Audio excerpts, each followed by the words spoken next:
Et il y en a une en particulier, elle est du côté de Saint-Quentin en Yvelines. On est avec le maire d'Élancourt, Jean-Michel Fourgouze. Bonjour. Bonjour. Alors c'est un grand jour pour vous parce que ça y est, la fan zone va ouvrir. Alors expliquez-nous un peu comment elle va se matérialiser et ce qu'on va pouvoir y trouver. Écoutez, bon, d'abord, donc Saint-Quentin, c'est 4 sites olympiques. Le VTT sur la colline d'Élancourt, qui est la colline la plus élevée d'Île-de-France. Donc, le golf national, qui est déjà très habitué à ce genre d'événement, avec la Ryder Cup, qui a déjà été, bien sûr, qui a fait plus d'1 milliard de vues quasiment. Il y a le Vélodrome national, qui aussi a déjà vu beaucoup de championnats du monde. Voilà, et le BMX. Et alors, bien sûr, quand on a 4 sites comme ça, bien sûr, on est obligé d'avoir une fan zone. Et c'est le cas parce qu'il faut que tout le monde puisse voir ces 4 événements. Donc, écoutez, c'est une zone, bien sûr, où on a des très gros écrans avec des sons de haute qualité, avec des animations sportives quand même assez extraordinaires, des conditions conviviales pour manger, pour s'amuser pendant tout, bien sûr. Et vous attendez combien de personnes, Jean-Michel Fourgouze, sur cette fan zone?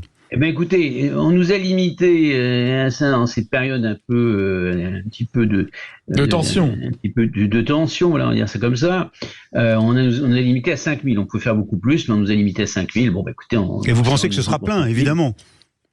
C'est déjà plein. On a dû réserver sur Internet, donc c'est déjà le cas.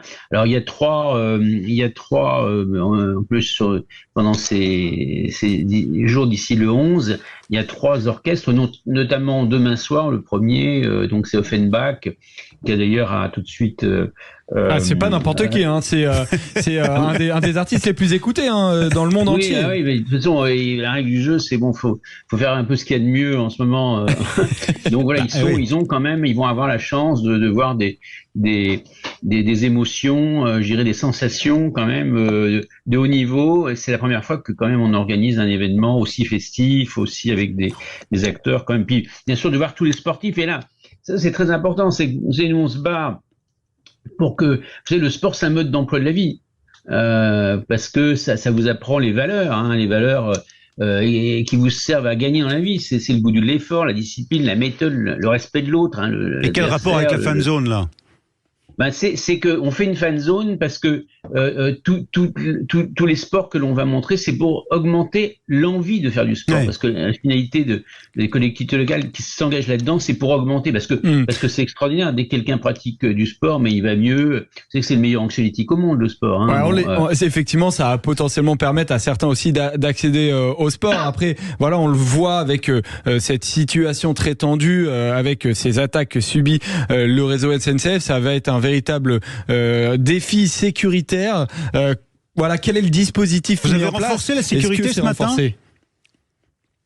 Comment? Vous avez renforcé votre sécurité ce matin? Écoutez, on a le prototype de la sécurité du futur à Saint-Quentin en Yvelines. C'est-à-dire qu'on a déjà un projet de commissariat qui est en cours, qui est interconnecté avec des drones, avec bien sûr l'ensemble des voitures qui sont interconnectées, les policiers, avec plusieurs commissariats qui travaillent ensemble. C'est en même temps un test pour nous, donc pour bien faire évoluer les doctrines également de sécurité. Et la question que nous vous posions, 2000 personnes. La question que nous vous posions, monsieur le maire d'Élancourt, et donc qui avait coordonné notamment ce travail pour cette fan zone, c'est est-ce que ce matin les événements de la SNCF vous ont amené à être un peu plus sensible, je dirais, et un peu plus concentré? Écoutez, ce qu'on s'est renseigné auprès de la SNCF, ce que l'on sait, c'est que bien sûr c'est pénalisant, mais en fait ça pénalise pas trop les JO.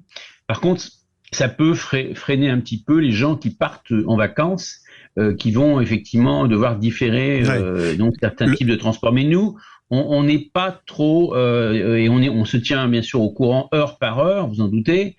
C'est comme le climat, bien sûr, c'est comme les transports. Bon, c'est très important pour faire réussir cet événement. Donc pour l'instant, on ne mesure pas, je dis bien pour l'instant, on ne mesure pas d'effets secondaires voilà. Sur une fan zone, il n'y a pas. Par exemple, vous voyez, parce que 5000 personnes. Non, mais je vous pose la question parce que ce matin, notamment sur Sud Radio, certains disaient attention, ça peut être le premier acte d'action peut-être un peu plus malfaisante, avec notamment en bloquant les gens dans des sites particuliers, une menace supplémentaire pour créer de l'affolement, par exemple. Et donc on peut se dire que les agents responsables de la sécurité d'un lieu comme une fan zone des Jeux Olympiques soient un petit peu fébriles ou en tout cas un peu plus concentrés à la suite des attaques contre la SNCF ce matin. C'était ça l'objet de la question. Mais je comprends que vous soyez prudent. Vous voulez pas affoler et vous voulez pas gâcher la fête.